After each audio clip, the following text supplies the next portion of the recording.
Hi guys, இன்றைக்கி நம்ம sweet potato cutlet செய்கிறது எப்படின்னு பார்த்துடலாமா? அதுக்கு முன்னாடி சேனலை சப்ஸ்கிரைப் பண்ணுங்கள், லைக் பண்ணுங்கள், ஷேர் பண்ணுங்கள். நான் இன்றைக்கி 2 ஸ்வீட் பொட்டேட்டோ எடுத்திருக்கேன். உங்களுக்கு எவ்வளோ தேவையோ அவ்வளோ நீங்கள் எடுத்துக்கோங்க. ஸ்வீட் பொட்டேட்டோவை நம்ம குட்டி குட்டியாக கட் பண்ணிக்கலாம். அப்போ தான் குக்கரில் வேக வைக்கிறதுக்கு கரெக்டாக இருக்கும். இப்போ நான் ஒரு குக்கர் எடுத்திருக்கேன். அதில் ஒரு 3 டம்ளர் தண்ணி ஊற்றிக்கலாம்.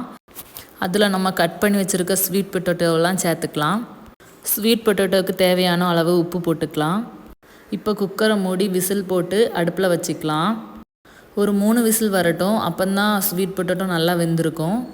இப்போ ஸ்வீட் பொட்டேட்டோ நல்லா வெந்திருக்கும். அதை தொளி உரித்து நம்ம ஒரு பாத்திரத்தில் சேர்த்துக்கலாம். வெந்த ஸ்வீட் பொட்டேட்டோவை நம்ம ஒரு ஸ்பூன் எடுத்து நல்லா மசிச்சுக்கலாம். நல்லா சூடாக இருக்கும், அதனால் நீங்கள் ஸ்பூன் எடுத்து மசிச்சுக்கோங்க. இப்போ மசிச்சு வச்சுருக்க ஸ்வீட் பொட்டேட்டோ கூட நம்ம பல்லாரி ஆட் பண்ணிக்கலாம். நான் ஒரு பல்லாரி எடுத்திருக்கேன்.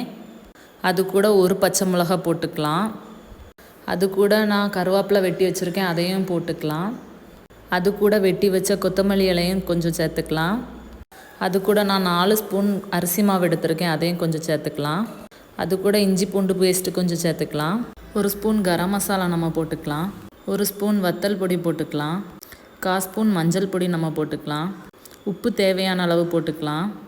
இப்போ ஸ்வீட் பொட்டேட்டோவை நல்லா மிக்ஸ் பண்ணி நம்ம எடுத்துக்கலாம்.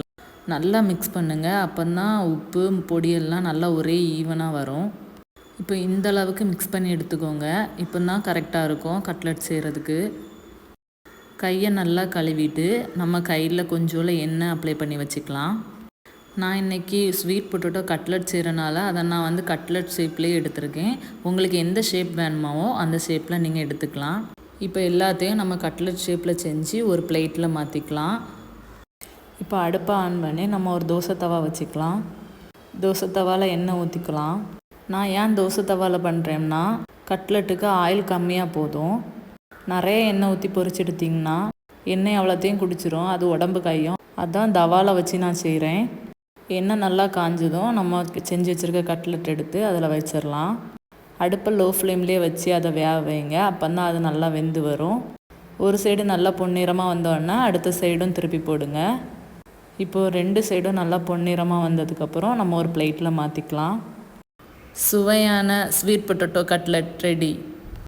நீங்களும் வீட்டில் செஞ்சு பார்த்துட்டு எப்படி இருக்குன்னு சொல்லுங்கள்.